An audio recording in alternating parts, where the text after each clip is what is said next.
जितने भी students class 10th के हैं वो इस वीडियो को ध्यान से जरूर देखें, क्योंकि इस वीडियो के अंदर हम आपको बताने वाले हैं क्लास 10 बायोलॉजी के अंतर से संबंधित मोस्ट इंपॉर्टेंट क्वेश्चन जो आपके बोर्ड एग्जाम में बहुत बार आए हैं और इस बार भी पूछे जाएंगे। ठीक है, अगर आप लोग बोर्ड परीक्षा 2023 की तैयारी कर रहे हो तो ये क्वेश्चन आपको बोर्ड परीक्षा में जरूर देखने को मिलेंगे, क्योंकि ये हर साल आपके बोर्ड एग्जाम में आते हैं। ठीक है, अगर मैं आपको बात करूं स्टूडेंट्स तो मैं आपको बता दूं कि बायोलॉजी के बहुत सारे क्वेश्चन मैं आपको कराऊंगा। आपको एक भी क्वेश्चन ऐसा नहीं रहेगा कि मैं आपको छुड़वा दूं, यानी मैं आपको सारे क्वेश्चंस कराऊंगा जो आपके इंपॉर्टेंट हैं। ठीक है, अगर आप बोर्ड एग्जाम में पेपर देने जाओगे आपको मैं सारे क्वेश्चंस करवा दूंगा। ठीक है, तो अगर आप बोर्ड परीक्षा 2023 की तैयारी बहुत अच्छे से करना चाहते हो तो अगर चैनल पर आए हो सब्सक्राइब कर लेना, क्योंकि आप लोगों का ही फायदा है। ठीक है, तो देखेंगे आज की इस वीडियो के हम पार्ट सेकंड में ठीक है, पार्ट सेकंड है। इससे पहले मैं आपको लोगों को एक बायोलॉजी की वीडियो बना चुका हूं और जिसमें मैंने आपको बताया था बोर्ड एग्जाम में पूछे जाने वाले सबसे ज़्यादा महत्वपूर्ण प्रश्न, और आपको बिल्कुल भी निसंशय आपको चिंता नहीं करनी है,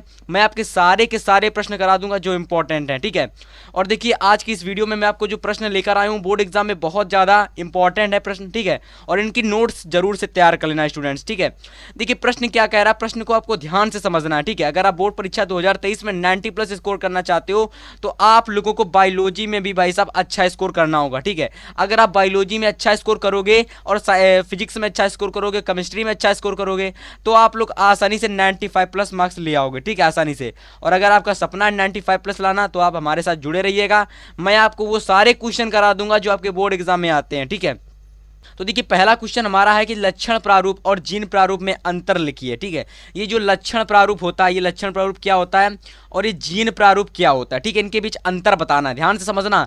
इसी क्वेश्चन को दूसरे तरीके से पूछ सकता है कि जीनोटाइप और फिनोटाइप को अंतर स्पष्ट कीजिए। ठीक है, यानी कि जीनोटाइप क्या होता है और फिनोटाइप क्या होता है, अंतर स्पष्ट कीजिए। बहुत अच्छे से समझना इस क्वेश्चन को।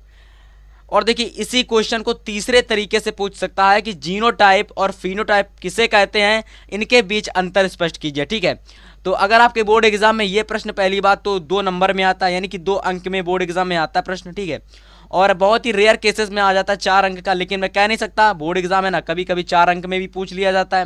तो 4 अंक का और 2 अंक का प्रश्न आता है, और अगर आपसे 2 अंक का पूछा जाता है तो आप लोग इसके 2 पॉइंट लिख देना, 4 अंक का पूछा जाता है तो आप लोग इसके 3 पॉइंट आसानी से लिख देना। ठीक है, और 2 अंक का पूछा जाता है तो आप लोग 1 से 2 पॉइंट लिख देना। ठीक है, बड़े बड़े पॉइंट हैं, आसानी से नंबर मिल जाएंगे। ठीक है, देखिए पहला इसका जो पॉइंट है लक्षण प्रारूप का, इसको हम लोग फिनोटाइप कहते हैं और जीन प्रारूप को हम लोग जीनोटाइप कहते हैं। ठीक है, लक्षण प्रारूप को हम थोड़ा सा समझाना चाहता हूँ आपको कि लक्षण प्रारूप जैसे कोई व्यक्ति है ना, कोई व्यक्ति, तो उसके हम लोग स्वभाव को देख लें। ठीक है, उसके स्वभाव, रंग, और इस प्रकार से अगर हम कोई 2 व्यक्तियों की तुलना अगर रंग स्वभाव से करें और उसके बहुत सारे से लक्षण से तुलना करें तो उसको हम लोग लक्षण प्रारूप कहते हैं, और लक्षण प्रारूप को हम लोग फिनोटाइप कहते हैं। तो आप लोग फिनोटाइप को पढ़ो, क्या लिखा हुआ है कि लक्षण प्रारूप जीवों के विभिन्न गुणों जैसे आकृति, रंग, स्वभाव आदि को व्यक्त करता है। ठीक है, यानी लक्षण प्रारूप से तात्पर्य है कि कोई व्यक्ति है ना, उसका स्वभाव और रंग, अगर उसके स्वभाव और रंग के हम लोग पता लगा सकते हैं कि कोई व्यक्ति कैसा है, कोई व्यक्ति कैसा है। ठीक है, तो इसको आप लोग देख लेना, अच्छा है, और याद कर लेना। पहला बहुत ही इजी पॉइंट है। इसमें जीनोटाइप, आप लोग जीनोटाइप समझिएगा। जीन प्रारूप में पहला पॉइंट है कि जीन प्रारूप जीवों के जीनी संगठन का व्यक्त करता है, जीनी संगठन को व्यक्त करता है। ठीक है, यानी कि कई सारे व्यक्ति हैं, कोई छोटा है, कोई बौना है। ठीक है, कोई छोटा है, कोई लंबा है, कोई नाटा है, तो उस प्रकार से हम लोग उसको अलग अलग संगठन में अलग अलग कह सकते हो, अलग अलग कैटेगरी में विभाजित कर सकते हैं। ठीक है, कोई बौना है, कोई छोटा है।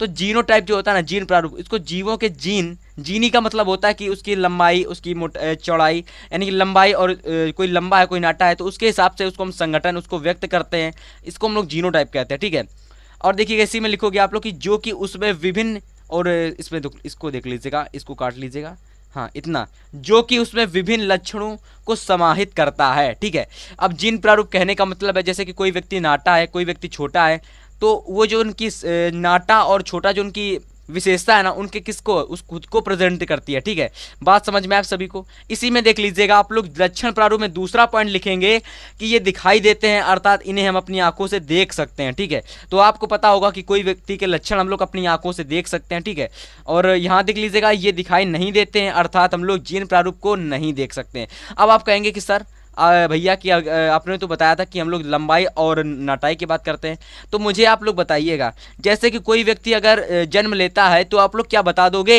कि क्या भाई साहब वो बड़ा होगा या फिर छोटा होगा या फिर नाटा होगा, ठीक है। तो जीन प्रारूप का कहने का मतलब है कोई भी व्यक्ति अगर शुरुआत में जन्म लेता है तो आप लोग उसको नहीं बता सकते कि वो नाटा होगा या फिर छोटा होगा, वो तो बाद में पता चलता है, ठीक है।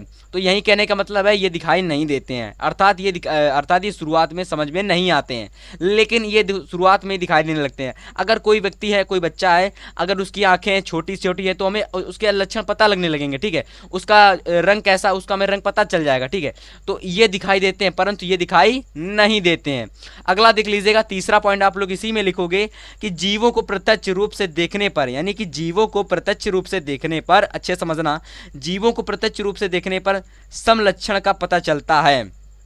यानी कि अगर आप लोग दो व्यक्तियों को अगर आप लोग आपस में तुलना करोगे तो उनके सभी लक्षणों के आपस में अगर तुलना करोगे तो पता चल जाता है। इसमें क्या होता है, जीनी संरचना के जीव, यानी कि जीनी की संरचना के जीवों को संतान के आधार पर ही स्थापित किया जा सकता है। कहना के मतलब है भाई साहब कि बहुत सारे जब कैटेगरी के जानवर आ जाते हैं, कह सकते हो बहुत सारी कैटेगरी के जब जीव आ जाते हैं, ठीक है, तो अलग अलग प्रकार के जो जीव होते हैं उनकी संरचना उनको हम लोग अलग अलग तरीके से विभाजित कर सकते हैं, ठीक है। अगला पॉइंट आप लोग लिखोगे भाई साहब जीनोटाइप में और फिनोटाइप में। तो देख लीजिएगा, पहला पॉइंट आप सभी का फिनोटाइप में आप लोग लिखोगे कि इसमें क्या होता है भाई साहब, इसमें समानी की कहने का मतलब है कि लक्षण प्रारूप में बहुत सारे ऐसे जीव जंतु होते हैं जिनकी संरचना कैसी होती, समान होती है, जिनकी संरचना कैसी होती, समान होती है, उनकी गर्दन लंबी होगी, गर्दन बराबर होगी। ऐसे बहुत सारे जीव जंतु होते हैं जिनके लक्षण आपस में मिलते हैं। तो यहाँ पर लिखा हुआ है कि समान लक्षण प्रारूप वाले जीवों की संरचना जीनी संरचना, जीन का मतलब होता है कि जैसे कोई व्यक्ति है, कोई अगर जैसे व्यक्ति है तो उसकी जीनी संरचना का मतलब है वो नाटा है और वो एक नौटा है, तो दोनों की नाटे नाटे, तो दोनों की क्या है, समलक्षण, यानी कि समान लक्षण के हैं, दोनों नाटे हैं, दोनों लंबे हैं। तो अगर हम जैसे कि मान लीजिएगा, कहने का मतलब है जैसे कि अगर कोई एक इतना लंबा है, कोई एक इतना लंबा है, कोई दूसरा एक इतना लंबा है, ठीक है, और कोई बहुत छोटा है, तो मैं इन दोनों को क्या कह सकता हूँ, इन दोनों को मैं लंबा कह सकता हूँ और इसको मैं कह सकता हूँ बाना। लेकिन अगर मुझे इन सभी को अगर विभाजित करना हो तो मैं कहूँगा ये छोटा है, ये कम छोटा है और ये लंबा है, ठीक है। तो इस प्रकार से मैं कह सकता हूँ, ठीक है। यहाँ क्या दे रखा है, यहाँ पर वही चीज़ कही गई है कि समान लक्षण प्रारूप वाले जीवों को, जीवित संरचना वाले जीवों को समान हो सकते हैं और नहीं भी हो सकते हैं, ठीक है। यानी बहुत सारे जीवजंतु समान हो भी सकते हैं जीन प्रारूप में और समान नहीं भी हो सकते हैं, ठीक है। और यहाँ देख लीजिएगा आप लोग, यहाँ पर आप लोग सॉरी फिनोटाइप की मैं बात कर रहा था। फिनोटाइप में बहुत सारे जीव जंतु कैसे होते हैं, समान हो सकते हैं और समान नहीं भी हो सकते हैं। तो आप लोगों को फिनोटाइप समझ में आया। अब देखिए जीनोटाइप में क्या होता है कि समान जीन, जो आपके कह सकते हो कि समान जीन, तो देखिएगा आप देख लीजिएगा यहाँ पर चौथा पॉइंट आप लोगों का है जीन प्रारूप का, कि समान जीन प्रारूप वाले जीवों के लक्षण प्रारूप सदैव समान होते हैं, ठीक है। यानी कि बहुत सारे ऐसे जीव जंतु होते हैं जिनके कैसे होते हैं लक्षण जो सदैव समान रहते हैं। तो आप लोग इसे तैयार कर लेना, लास्ट पॉइंट था, ठीक है। तो इस प्रकार से पहला जो क्वेश्चन है मैंने बहुत अच्छे से आपको बताया। तो अगला क्वेश्चन है बहुत ज़्यादा इंपॉर्टेंट है, बोर्ड एग्जाम में काफ़ी बार ये क्वेश्चन भी आया है और ये भी आपके बोर्ड एग्जाम में 2 अंक का आ जाता है और कभी कभी 4 अंक का भी आ जाता है, ठीक है। तो 4 अंक का भी आ जाता है और बोर्ड एग्जाम में 2 अंक का भी आ जाता है, ठीक है। तो किसी भी तरीके से आपसे पूछा जाएगा, आप लोग आसानी से कर ले हुए, ठीक है, मुझे पूरी उम्मीद है। अब देखिए कैसे लिखोगे प्रश्न को। देखिए कोई प्रश्न आपसे पूछ सकता है कि लैमार्कवाद एवं डार्विनवाद की तुलना कीजिए, ठीक है। तो सबसे पहले तो आपको पता होना चाहिए कि लैमार्कवाद और डार्विनवाद कौन है। तो लैमार्कवाद और डार्विनवाद आपके 2 वैज्ञानिक हैं, ठीक है। और इन लोगों ने भाई साहब क्या कह सकते हो, इन लोगों ने बहुत सारे तर्क वितर्क दिए थे अपने अपने पक्ष में, उनके अंतर को हमें यहाँ पर लिखना है। इसी क्वेश्चन को दूसरे तरीके से पूछ सकता है कि लैमार्कवाद तथा डार्विनवाद में अंतर स्पष्ट कीजिए, ठीक है। अब देखिए अंतर स्पष्ट करने का मतलब है यहाँ पर आप लोगों को कुछ ना कुछ अंतर लिखने होंगे जिसके जरिए आपको नंबर दिए जाएंगे 2 या 4, ठीक है। जितने नंबर का पूछा जाएगा उतने नंबर का आप लोग लिख दोगे, आपको आसानी से नंबर मिल जाएंगे, ठीक है। तो देखिए सबसे पहले यहाँ पर लैमार्कवाद हेडिंग डालेंगे, दूसरी हेडिंग डालेंगे आप लोग डार्विनवाद। लैमार्कवाद में आप लोग लिखेंगे कि लैमार्क के अनुसार, अब देखिए लैमार्क कौन है, एक वैज्ञानिक है, ठीक है। तो वैज्ञानिक है, इसका मतलब इनके अनुसार जो लैमार्क है, इनके अनुसार जिराफ के जो पूर्वज, यानी जो जिराफ के जो पूर्वज थे, यानी कि जो जिराफ के बूढ़े कह सकते हो बूढ़े जो पूर्वज थे ना, वो छोटी गर्दन वाले, यानी कि छोटी गर्दन वाले और छोटे कद वाले थे। लेकिन वृक्षों की पत्तियां जब ऊपर थीं, यानी जो वृक्ष थे बड़े बड़े थे, उनकी पत्तियां ऊपर थीं, तो क्या कह सकते हो, गर्दन को ऊपर खींचते थे, यानी अपनी गर्दन को वो लोग ऊपर खींचते थे, किसके खाने के लिए, पत्तियों को खाने के लिए, तथा टांगों को अपने उचकाकर, यानी कि टांगों को उचकाते थे और पत्तियों को खाते थे। तो भाई साहब वो अपने पैरों को उचका उचका कर क्या करते थे, पत्तियों तक पहुंचते थे और इसी कारण और उनका शोषण करते थे, या फिर कह सकते हो उनको खाते थे। ठीक है, तो ये किन्होंने कहा था, ये आपके लैमार्कवाद ने कहा था। ठीक है, अब यहाँ देख लीजिएगा डार्विनवाद ने क्या कहा था। डार्विन ने कहा था कि डार्विन के अनुसार जिराफ के पूर्वज विभिन्न ऊंचाई की गर्दन वाले थे और ये भिन्नता आनुवांशिक थी। ठीक है, उनका मतलब के कहने का मतलब था, यानी डार्विनवाद के कहने का मतलब था कि ये भाई साहब इनके उचका कर, यानी जो पैर उचकाते थे इसके कारण इनके पैर लंबे नहीं हुए, ये गर्दन उचकाते थे इसके कारण इनके पैर यानी इनकी गर्दन नहीं लंबी हुई। ठीक है, इनके पहले से ही आनुवांशिक लक्षण थे, इसी कारण इनके पैर वगैरह सब कुछ लंबे थे। ठीक है, लेकिन लैमार्कवाद ने ये सब कहा था कि जो पैर उचकाते थे इसलिए उनके पैर लंबे हो गए, वो गर्दन उचकाते थे इसलिए उनकी गर्दन लंबी हो गई। ठीक है, तो दोनों लोगों ने अपने अलग अलग तर्क दिए थे। ठीक है, इसी में देख लीजिएगा आप लोग दूसरा पॉइंट लिखो कि लैमार्कवाद में आप लोग कि लगातार लंबे वृक्षों से भोजन प्राप्त करने के कारण, यानी कि लंबे लंबे भोजन प्राप्त करने के कारण जो इनकी अगली पीढ़ी थी ना, अगली संतान, जो अगली संतानें कह सकते हो, जो इनके लड़के बच्चे होते थे ना, कह सकते हो जो इनके नई जो नई जाति जो जन्म लेती थी ना, उनकी गर्दन जो होती ना लंबी प्राप्त होती थी, लंबी आती थी गर्दन, यानी जब वो जन्म लेते थे तो उनकी गर्दन जो होती थी पहले वाले जिराफ से लंबी होती थी। ठीक है, और डार्विनवाद ने क्या कहा, तो डार्विनवाद ने कहा था कि जीवन संघर्ष में लंबी गर्दन वाले जिराफ अधिक उपयुक्त पाए गए, यानी कि भाई साहब जो जीवन में, यानी जीवन उन्हीं का होता है जो चीज़ भोजन ग्रहण कर लेते हैं। अब जो छोटी गर्दन वाले थे वो भोजन ग्रहण नहीं कर पाते थे, जिसके चलते केवल और केवल बड़ी गर्दन वाले ही जो जिराफ थे वो धरती पर जिंदा बचे, बाकी जो छोटी गर्दन वाले थे वो सारे के सारे खत्म हो गए या फिर नष्ट हो गए। ठीक है, इस प्रकार से भी आप लोग समझ सकते हो। और ये जो कथन कहा था ये आपने कहा था भाई डार्विनवाद ने। तो डार्विनवाद ने क्या कहा था, डार्विनवाद ने कहा था कि जो छोटे गर्दन वाले जो भी जिराफ थे वो क्या थे, वो अच्छे से भोजन को ग्रहण नहीं कर पाते थे, इसलिए वो जो नष्ट हो गए और वही बचे जिनकी गर्दन केवल और केवल लंबी थी, वे जिराफ बचे जिनकी गर्दन लंबी थी। और यहाँ देख लीजिएगा ये लिखा हुआ है, और इसलिए प्राकृतिक चयन के कारण छोटी गर्दन वाले जिराफ नष्ट होते चले गए और केवल बड़ी गर्दन वाली जिराफ बचे। तो इस प्रकार से इस आंसर को आप लोग आसानी से लिख सकते हो। इसी में एक और पॉइंट आप लोग लिख लीजिएगा लैमार्कवाद और डार्विनवाद में। तो लैमार्कवाद में आप लोग लिखोगे लैमार्क के अनुसार या फिर लैमार्कवाद के अनुसार गर्दन तथा टांगों के अधिकाधिक उपयोग से, यानी कि अधिकाधिक कहने का मतलब अत्यधिक उपयोग से इनकी अंगों की लंबाई, यानी इनकी अंगों की कहने का मतलब है जो भी इनके अंग है ना, इनके गर्दन ले लो, इनके आप लोग पैर ले लो, इनके आप लोग पूंछ वगैरह जो कुछ है, टंग जिसको हम लोग पूंछ कहते हैं, ठीक है ना, कुछ भी ले लो ना, सब इनके धीरे धीरे बढ़ती गई। और इससे आधुनिक, आधुनिक का मतलब है कि जो नए जिराफ आए, आधुनिक का मतलब क्या है, जो नए जिराफ की प्रजातियां आई वो लंबे गर्दन वाली पैदा हुई। कैसी? लंबे गर्दन वाली विकसित हुई या फिर लंबे गर्दन वाली पैदा हुई। और आप सभी को ये बहुत आसान है, समझ में आ गया होगा, तो मुझे नहीं लगता कि आप लोगों को कोई दिक्कत होगी, क्योंकि यहाँ पर मैंने आपको कुछ रटाया नहीं है।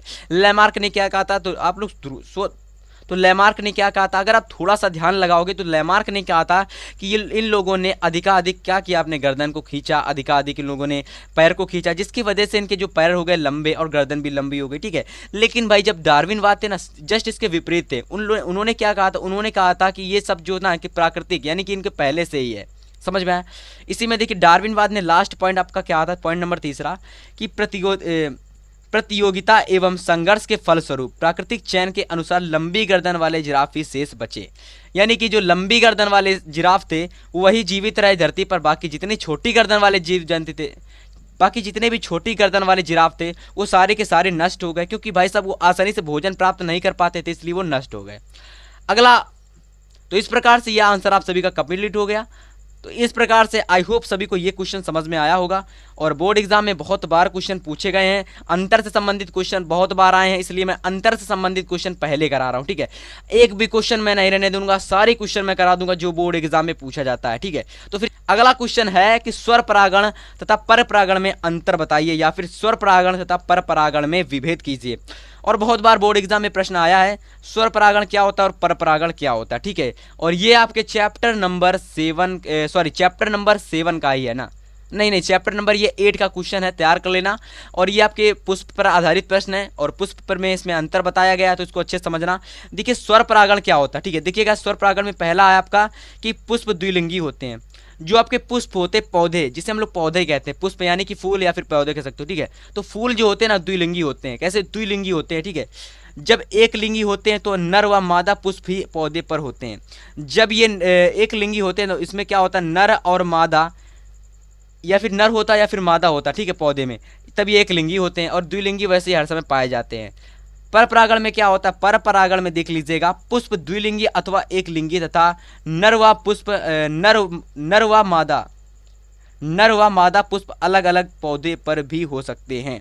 कहने का मतलब यहाँ पर यह है कि पुष्प जो होता है ना परागण में, पर परागण की प्रक्रिया में क्या होता है, जो पुष्प होते हैं द्विलिंगी और एक लिंगी दोनों तरीके से हो सकते हैं। और इसमें क्या हो सकता है, नर व मादा पुष्प के अलग अलग पुष्प भी हो सकते हैं, ठीक है। यानी कि कोई कहने का मतलब है कोई पुष्प यहाँ पर है तो इसमें हो सकता है मादा हो, एक पुष्प कोई यहाँ पर हो सकता है इसमें नर हो, ठीक है। तो कहने का मतलब यह है कि जो पुष्प होते हैं पर परागण में द्विलिंगी होते हैं और अलग अलग तरीके से इसमें नर और मादा अलग अलग फूलों में पाए जाते हैं, ठीक है। इसको अच्छे समझ लेना, पहला पॉइंट आप लोग। दूसरा पॉइंट देख लीजिए, तो दूसरा पॉइंट आप लोग देख लीजिएगा इसमें कि नर और मादा भाग एक साथ परिपक्व होते हैं, ठीक है। यानी कि एक साथ ये बड़े होते हैं, ठीक है। परिपक्व कहने का मतलब है भाई साहब ये एक साथ बड़े होते हैं, जबकि पुष्प के पर परागण में क्या होता है, पुष्प के नर व मादा भाग अलग अलग समय पर परिपक्व होते हैं, अलग अलग समय पर बड़े होते हैं। तैयार कर लेना, दूसरा पॉइंट बहुत ही ज़्यादा इजी है। अब तीसरा पॉइंट आप लोग देख लोगे इसमें कि कुछ पौधे के पुष्प, यानी कि स्वर परागण में क्या होता है कि कुछ पौधे के पुष्प कभी खुलते हैं और कभी नहीं खुलते हैं, कभी बंद हो जाते हैं, कभी खुलते ही नहीं है, ठीक है। तो इसको तैयार कर लेना। और इसी में तीसरा पॉइंट आप लोग देख लीजिएगा, इस प्रकार की कोई अवस्था नहीं होती है, अर्थात इसमें सभी आराम से खुलते हैं, आराम से बंद हो जाते हैं, ऐसी कोई प्रक्रिया नहीं होती, कभी बंद कभी खुल जाते हैं, ठीक है। तो इस प्रकार से ये क्वेश्चन भी आपका कंप्लीट हो गया।